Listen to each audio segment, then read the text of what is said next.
Good morning to all of you, dear student. In the previous topic, we had read about early history of Satavahan rulers, and now today we are going to start something information about South India. The territory on the south of river Krishna and Tungabhadra extending up to Kanyakumari is known as South India और Carnatic region. कह रहा है the territory on the south of river Krishna river के south में and Tungabhadra river extending up to Kanyakumari. ये region Kanyakumari तक extend होता है. It is known as South India और कर्नाटिक रीजन. ये साउथ इंडिया या तो कर्नाटिक रीजन कहलाता है. In the later period of megalith culture पढ़ चुके हैं. A big stone age 3 kingdom emerge powerful in the southern India में 3 पावरफुल किंगडम जो थे वो इमर्ज हुए. They were the Cholas, the Pandyas and the Cheras. Sangam literature is the main source of information about this period. ये period के बारे में जो मेन इन्फॉर्मेशन हमको मिलता है वो मिलता है कहाँ से? संगम लिटरेचर से. Though we also find it reference in Ashoka's inscriptions. और भी बहुत सारे ऐसे इन्फॉर्मेशन मिलते हैं कहाँ से? तो अशोकास के इंस्क्रिप्शंस से, अशोका के कुछ राइटिंग से, महाभारत, जातक stories and the travel account of foreign travellers. और जो भी फॉरेन ट्रैवलर्स थे उनके अकाउंट से उन्होंने जो साउथ इंडिया के बारे में लिखा उससे. Do you know Tamil poems presented by poets at Sangam assemblies describe the event and condition at that time. Tamil poem से भी बहुत सारे इन्फॉर्मेशन मिलते हैं. They were compiled into Sangam literature, जिनको संगम लिटरेचर में कंपाइल किया गया है. 3 Sangams were held at Madurai over a period of 3 to 4 century. 3 Sangam were held at Madurai. Madurai में 3 संगम हेल्ड किया गया था. किसके बीच में? तो between the period of 3 to 4 centuries, 3 से 400 साल के बीच में.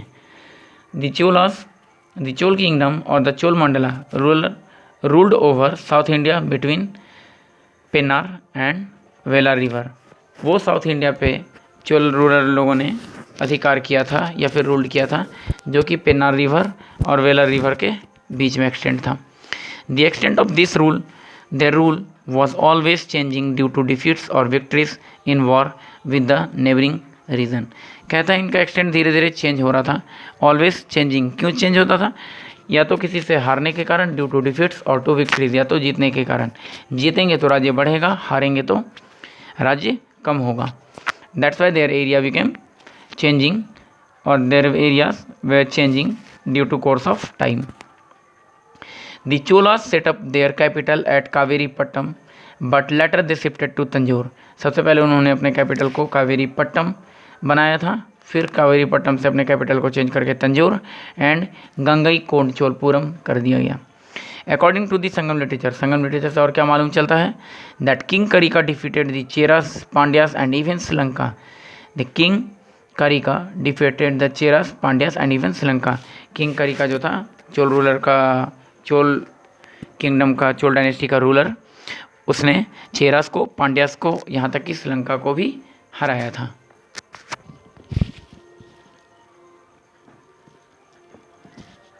करिका follow the Vedic religion. Karikala जो था वो वैदिक रिलीजन को फॉलो करता था. He develop trade and industry, जिसने ट्रेड और इंडस्ट्री भी डेवलप किया था. He built a strong army and navy, उसने स्ट्रॉन्ग आर्मी एंड नेवी भी बिल्ड किया था. क्यों? तो नेबरिंग एरियाज़ को, नेबरिंग टेरिटरीज़ को जीतने के लिए या फिर उसके इन्वेजन से खुद को बचाने के लिए. Next is he built strong army and navy. He gave royal patronage to Tamil literature का वो काफ़ी बड़ा पैट्रोनेज था. पैट्रोनेज कहते हैं जो किसी चीज़ को प्रमोट करता है या फिर किसी चीज़ का शौक रखने वाला, तो वो तमिल लिटरेचर का पैट्रोनेज था. Subsequently the Cheras, Pandyas and later Pallavas conquered the territories of the Cholas from the weak succession of Karikala जो था वो इम्पॉर्टेंट रूलर्स था, काफ़ी ब्रेव था, वॉरियर था, बट उसके बाद जितने भी रूलर आए वो सारे वीक थे, जिसके कारण से चोल डायनेस्टी पे, चोल किंगडम पे चेर का, पांडे का और पल्लवा का अधिकार हो गया. Next is the Pandyas. The kingdom of the Pandyas was limited to southern most and south eastern part of the Indian peninsula. Indian peninsula का पार्ट कौन सा? तो ये जो है ये इंडियन पेनिनसुला है। क्यों इसको पेनिनसुला इसलिए कहते हैं? Because this part were covered from the 3 sides of water bodies.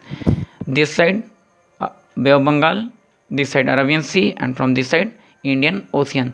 3 side से जो पानी से घिरा होता है उस एरिया को पेनिनसुला कहते हैं।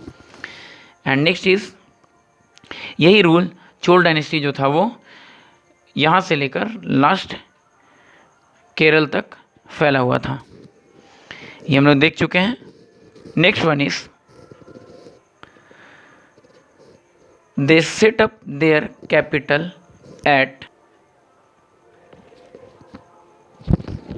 मदुरई। उसने अपने कैपिटल को कहाँ सेटअप किया? मदुरई में। Nedunjeliyan was the most important king of Pandya dynasty. Pandya dynasty का जो मेन रूलर था या मेन किंग कौन था? नंदू जेलियम। और चोल रूलर का Karikala. The kingdom of the Pandyas propose from the trade with the Romans. The kingdom of the Pandyas prospered. Prospered कहने का मतलब होता है, प्रॉस्पर्ड मतलब होता है किसी तरह से संपन्न होना, किसी चीज़ से भरा हुआ होना या फिर किसी चीज़ से सपोर्ट होना। तो कहाँ से सपोर्ट था?